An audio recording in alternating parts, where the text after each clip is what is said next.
a un gran amigo, el doctor Rafael de Ávila Mercado, quien adicionalmente hace parte de mi familia y contamos con un gran vínculo de hermandad. Es una persona que se ha dedicado no solamente a ejercer la medicina interna de manera integral, sino que también es un referente en soporte nutricional, máster en bioquímica clínica y máster en nutrición y alimentación. Y es probablemente la persona que conozco que mejor maneja los temas de soporte nutricional y cada vez hace más énfasis en la importancia de mantener una adecuada alimentación en mi paciente hospitalizado para un abordaje integral y holístico de la patología aguda de mi paciente y evitar yo no perpetuar una malnutrición y aumentar la mortalidad. No siendo más, le damos la bienvenida al doctor Rafael de Ávila. Rafa, de verdad agradecido enormemente que puedas participar en esta actividad. Este siempre será tu espacio y ahora mismo el auditorio es todo tuyo. Buenas noches, Neo. ¿Me escuchan ahí? Se escucha perfecto, Rafa. Ok, listo. Bueno, muchísimas gracias por la invitación. Es un honor estar aquí a esta hora viendo la calidad de los expositores previos que han pasado por acá. También agradezco a la gente que a esta hora, luego de la jornada, todavía quieran escuchar una charla que probablemente no sea de las más taquilleras, pero como se van a dar cuenta, que a mí me apasiona. Yo soy médico. General de la Universidad de Cartagena, me especialicé aquí en medicina interna, desde que me gradué estoy trabajando en cuidados intensivos, incluso antes de trabajar de especializarme, empecé a enamorarme de la parte metabólica, nutricional y fui haciendo cursos informales, luego empecé a ponerle un poquito de seriedad y ahí hice las maestrías de metabolismo, bioquímica y máster en nutrición. Antes de empezar, quisiera dejarles estas preguntas para que cada uno en su quehacer diario como eh, médico internista o que trabaja en un servicio de medicina interna, si este tipo de interrogantes se los hace, si sabemos cuál es la prevalencia de la malnutrición. Y bueno, voy a recalcar y a aclarar que está escrito como malnutrición, pero cuando me refiero es básicamente a desnutrición. La malnutrición es un imbalance entre la ingesta y el gasto que puede generar pérdida de peso o ganancia de este. Pero básicamente la charla va a hablar de la pérdida del peso, o sea, de la desnutrición. Entonces, sabemos sin trabajar en nutrición cuál es la prevalencia de la malnutrición donde yo trabajo. Sé cuáles son los pacientes que están en riesgo. Les hago seguimiento a largo plazo. Participo porque en la mayoría de las clínicas ya contamos con grupos de soporte. De pronto no en todas las clínicas hay grupos de soporte metabólico, pero en todas hay el servicio de nutrición y son estas las que la mayoría se encargan de formular. Bueno, lo que les voy a presentar va a ser primero justificando por qué es importante para nosotros saber de la prescripción. Probablemente al final de la charla no van a ser expertos en ir a prescribir lo que va a comer un paciente o si lo vamos a suplementar, cómo va a suplementar, pero lo más importante es saber por qué tenemos que empezar a incluirnos en el manejo nutricional de nuestros pacientes. Ver el enfoque inicial, la recomendación de las guías, lo que llevamos para la casa y las conclusiones. Desde principios de 2006 se iniciaron estrategias. Hay una estrategia global que es el Nutrition Day para evaluar eh, cómo se nutren los pacientes, qué pacientes están malnutridos, cuáles son los principales factores que incluyen en esto. Se empezó en el 2006 y cada año se evalúa para ver qué ha cambiado. Entonces, si se dan cuenta, eh, basados en herramientas como Glean, que ya les voy a especificar, a describir qué es el NRS 2002, que es una estrategia de screening de riesgo nutricional, el MUS, que es una herramienta universal de evaluación de la malnutrición, y el GLIN, que es una liderazgo global de malnutrición, pero ya les voy a explicar. La, la malnutrición o la desnutrición a nivel mundial oscila entre el 50% de los pacientes. El 50% de los pacientes que nosotros vemos están malnutridos. Fíjense que no hay muchísimas, eh, no hay muchísimas variabilidad, muy diferencia, pero puede haber diferencia en edad, en algunos diagnósticos conforme cambiamos este, el método con el cual evaluamos.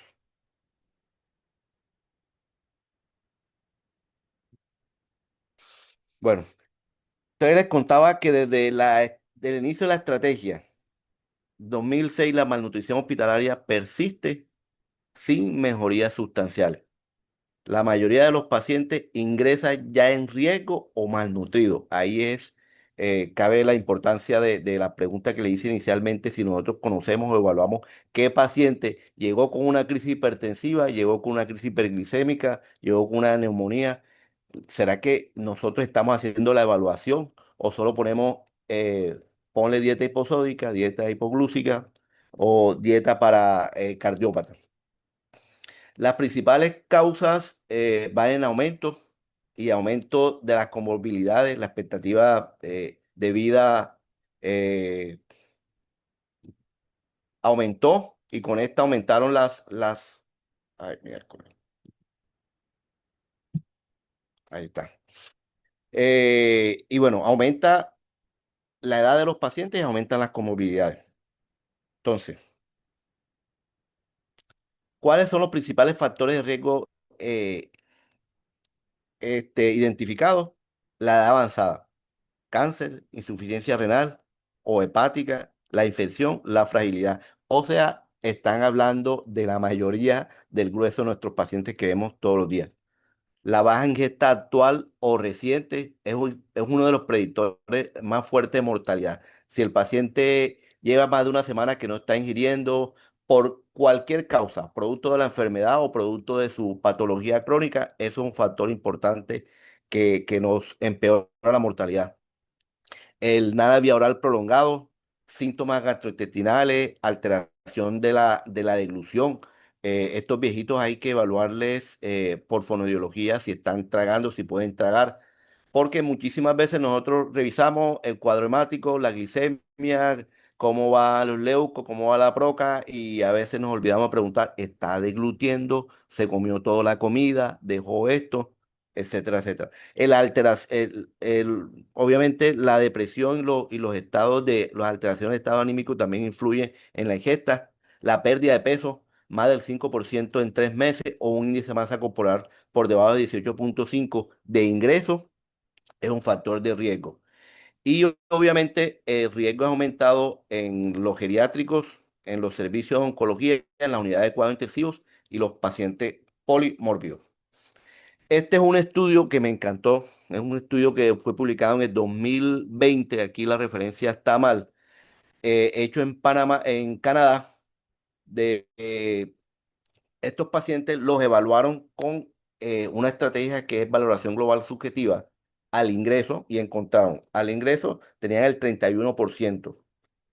Al quinto día, el 56%. Al décimo día, 66%. El día 15, el 79%, por Dios, de los pacientes ingresados estaban con desnutrición.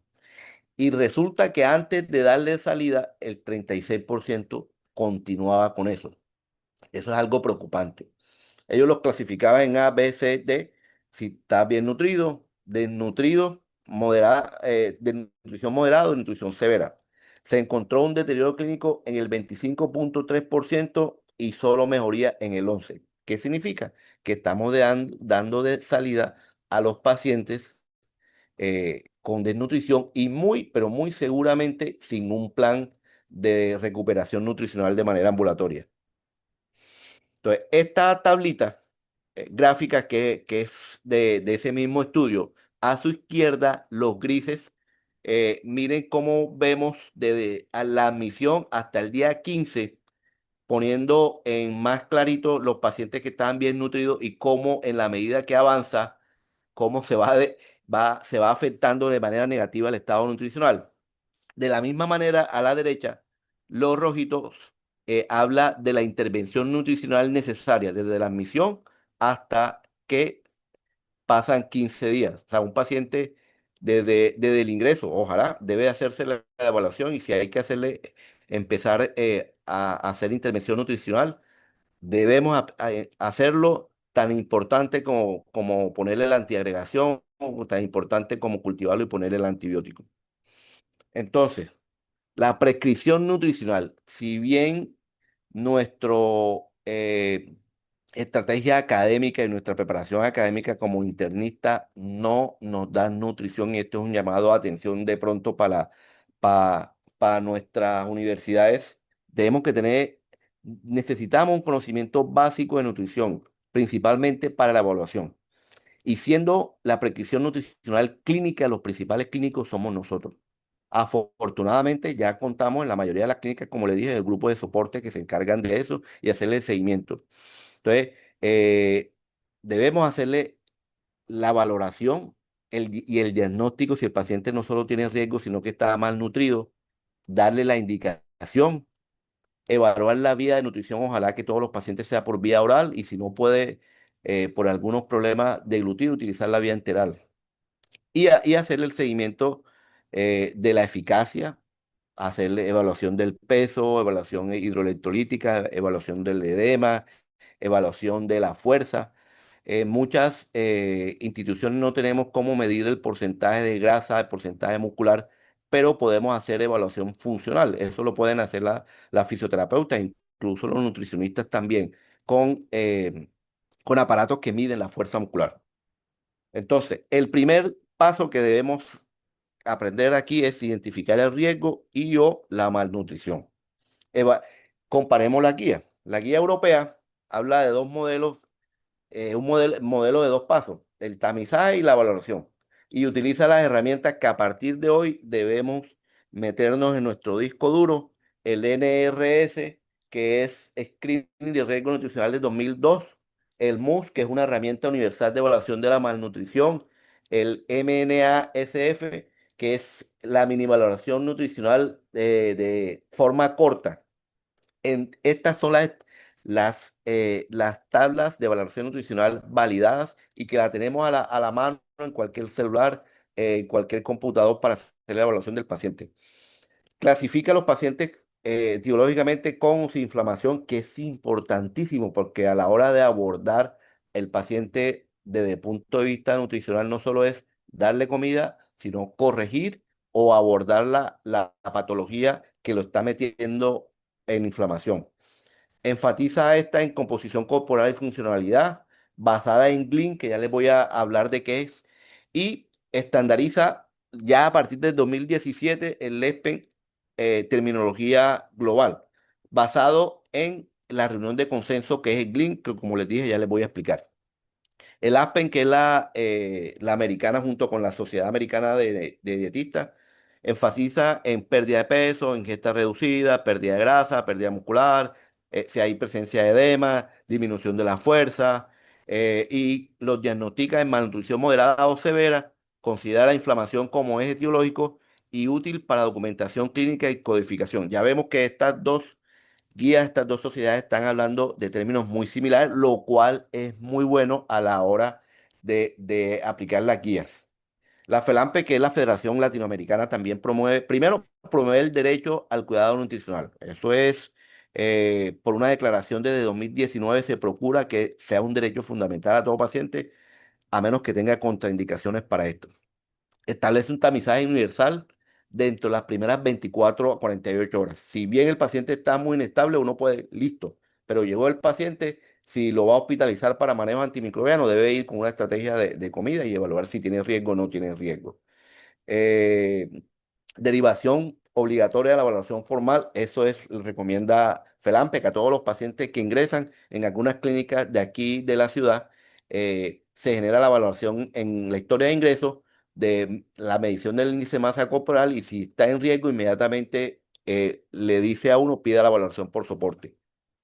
y adopta criterios Clean, que ya les voy a decir. La colombiana, bueno, enfatiza el protocolo hospitalario estructurado, lo mismo apoya el tamizaje temprano con herramientas validadas, la valoración integral no solo es clínica, sino también antropométrica, tolerancia a la dieta, funcionalidad y de laboratorio. Incorporan también criterios de severidad y derivación y el enfoque en la aplicabilidad práctica e información del equipo de salud. Bueno, entonces, hasta aquí la valoración nutricional es un proceso esencial para identificar a todos los pacientes con malnutrición. Esto es lo primero que hay que llevarse para la casa.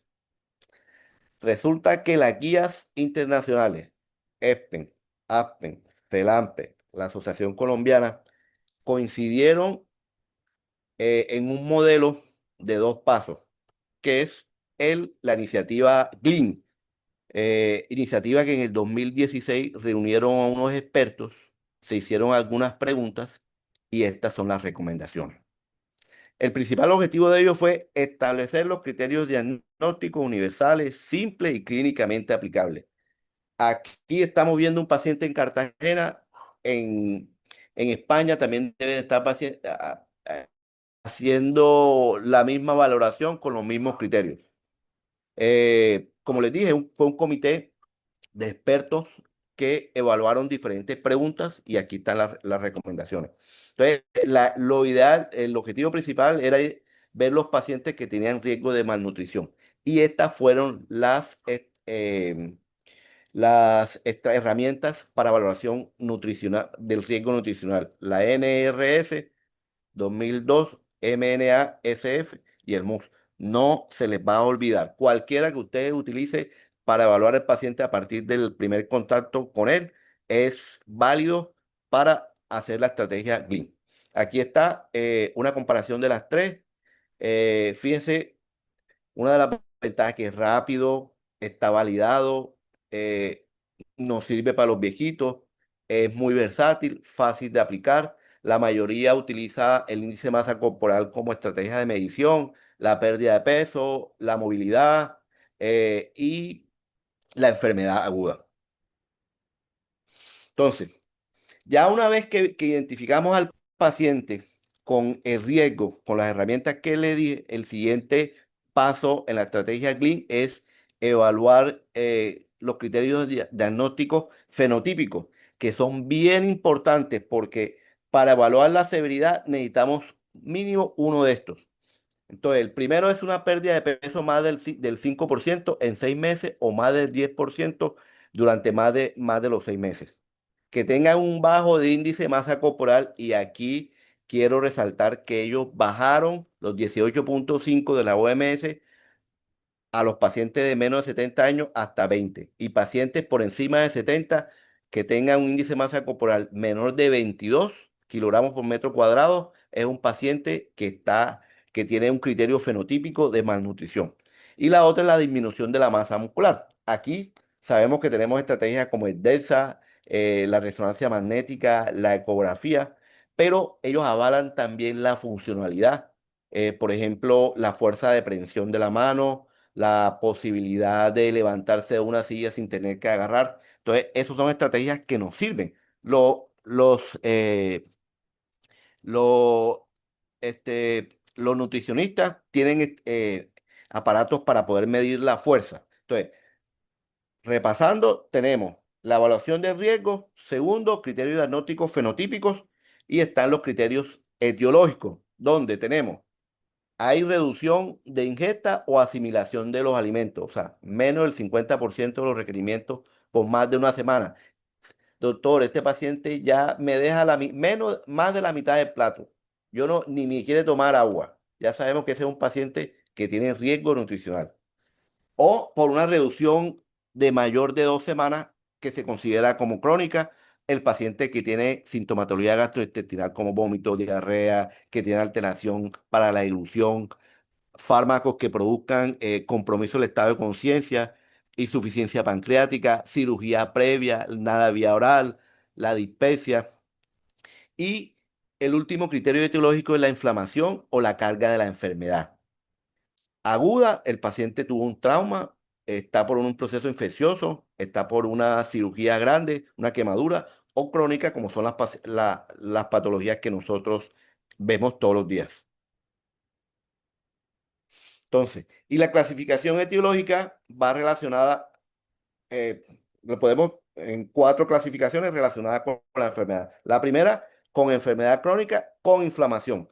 Es importante, como les decía hace un rato, no solo darle alimentación, que reciba lo que necesita, sino que además el disminuirle el costo de la enfermedad que está influyendo sobre la malnutrición. El segundo es relacionada con la enfermedad crónica sin inflamación, relacionada con enfermedad o lesión aguda con inflamación severa, como los pacientes politraumatizados, quemados, o relacionada con inanición o escasez de alimentos, que pudiera ser gran parte de nuestros pacientes de zonas alejadas con bajos recursos. Y esto es el resumen del esquema GLIN, que, que es basado en dos pasos. Primero, la evaluación nutricional con las herramientas que ya vimos, las tres herramientas. Dos, la evaluación diagnóstica y tenemos criterios fenotípicos, que básicamente es el peso, pérdida del índice de masa corporal, reducción de la masa muscular, etiológica, con disminución de la ingesta o la carga de la enfermedad o la inflamación. Y los diagnósticos mínimos, como les dije, un criterio fenotípico y un criterio etiológico.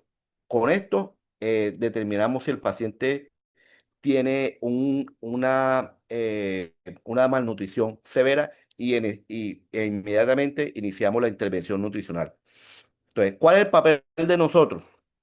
Este, identificación del riesgo o del problema.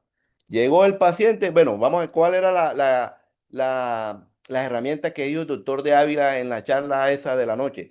Vamos a ver para ver si tiene riesgo o no tiene riesgo. Claro, que uno ve paciente que lo ve demasiado, que lo ve encamado, que el paciente está alterado, que tiene demencia y sabemos que no está comiendo, que tiene escala y ya sabemos que ese paciente de entrada hay que hacer la intervención. Pero el otro paciente que viene con una descompensación de la glicemia, que doctor he tenido vómito y llevo más de una semana que no como ahí, hacerle eso. La prescripción. Probablemente la mayoría de nosotros no estamos haciendo prescripción porque hay gente encargada para eso. Está el nutricionista o está el grupo de soporte nutricional. Como les dije, idealmente por la vía oral. Lo fisiológico siempre va a ser lo mejor. Monitorizarlo, eso nos encargamos nosotros. La glicemia. No sé si les ha pasado que uno entra a un paciente y me dice, doctor, el paciente de la cama tal está con la glicemia y encuentra uno en la esquinita por allá lo que dice el familiar que no era para el paciente, sino él. El pan, el ponqué Bimbo, la Coca-Cola, las galletitas esas que supuestamente son integrales, que tienen con el sellito negro de que alto contenido de azúcar.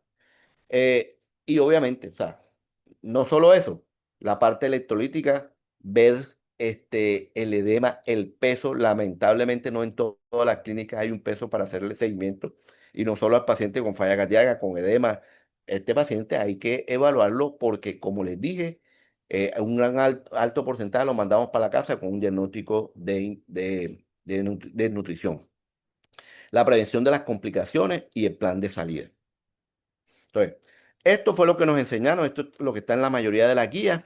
Póngale 25 a 30 calorías, si no tiene el gol estándar, que es la calorimetría indirecta, que la mayoría de las clínicas, a menos que se encarguen de investigación o algunos software que vienen en ventiladores, calculan, es un hora a hora del cálculo de lo que el paciente está consumiendo. Eso es una estrategia, es la estrategia más fidedigna.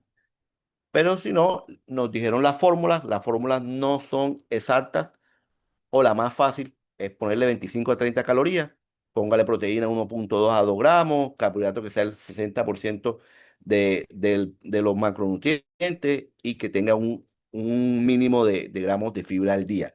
Pero resulta que nosotros tenemos un problema, que de pronto llegó el paciente y no solo es hipertenso, también que además es diabético y viene con una nefropatía diabética y está subiéndose la creatinina, afectándose el potasio. Entonces, por eso la receta de cocina no nos sirve. Por eso se creó en el 2023 la guía del soporte nutricional para los pacientes polimórbidos. Si bien la definición fue una definición de consenso, con poca evidencia porque no había, ellos consideraron que un paciente que tenía mayor a dos enfermedades crónicas había que considerarlo un paciente comórbido. Entonces, el objetivo era recomendar el soporte nutricional individualizado para ese paciente que tiene más de dos patologías crónicas. Y ahí es que empezamos. Entonces, aplicar las herramientas válidas. Lo mismo, tamizaje nutricional, tamizaje y evaluación nutricional. Evaluar los criterios de CLIN y desarrollar un plan terapéutico con meta, monitoreo y revaluación. Enseguida evaluamos un paciente, consideramos que el paciente tiene una malnutrición severa asociada a inflamación. Se habla con el grupo de soporte, con la nutricionista. Mira, necesito que este paciente, eh, necesito que me le pongas tanta de proteína, que me le pongas esto y le hacemos el seguimiento. ¿Cómo empezamos? Eh, con suplementación oral si el paciente por sí solo no es capaz de ingerir lo que necesitamos que ingiera. Estos suplementos, ellos tienen recomendados que fueran altos en proteínas, aunque yo sé que ese alto en proteínas, les voy a explicar, puede someterse a controversia porque no nos hemos puesto de acuerdo si hasta dónde vamos con las proteínas en los pacientes que no tienen contraindicación. Pero ellos hacen una recomendación muy importante que es que todos los pacientes tengan suplementación con HMB, o sea, beta-hidroxi, beta-betil, butirato, que es un derivado de la leucina. Recuerden que este, por bloqueo de la vía de la ubiquitina, disminuye la pérdida muscular. Recuerden que la salud del adulto es la salud del músculo. De paso, tengo que decirles que un paciente que tiene riesgo nutricional, que le vamos a suplementar de una, implementenle terapia física. La mejor forma de utilización de todo lo que le estamos dando es que el paciente se mueva. ¿Ya? Entonces, estas estrategias demostraron que son costo efectivas, reducen las complicaciones, reducen los reingresos y disminuyen los días de hospitalización. Entonces, empecemos. La vía de alimentación siempre va a ser la oral. La enteral cuando el paciente tenga no degluta, el paciente tenga contraindicación para la vía oral para alguna cosa, se coloca una sonda y se empieza a nutrir. Recuerden que siempre que se pueda utilizar el intestino hay que utilizarlo. Fisiológicamente necesitamos fortalecer el intestino porque eso nos va a fortalecer el sistema inmunológico, nos va a mantener la microbiota, mejor absorción y en comparación con la vía parenteral, que tiene que ser muy estricto la escogencia de estos pacientes, vamos a utilizar menos volumen de líquido. Si es un paciente que tiene una falla cardíaca o que tiene una falla renal, que le estamos limitando la cantidad de volumen, esto pudiera ser un problema a la hora de pensar en una vía parenteral. O sea, lo mejor es la vía fisiológica. Entonces, los requerimientos energéticos, como les dije, el gol estándar es la calorimetría indirecta. La calorimetría indirecta evalúa el consumo de oxígeno y la producción de dióxido de carbono. Recuerden que los alimentos al final es para producir oxígeno y todo eso termina desechando agua y dióxido de carbono. Si nosotros medimos el consumo de uno y la producción de otro, vamos a ver tiempo a ti, hora a hora, que está necesitando el paciente. Pero insisto, eso en la mayoría de los centros no lo tenemos. Entonces, como no tenemos eso, estimar con fórmula.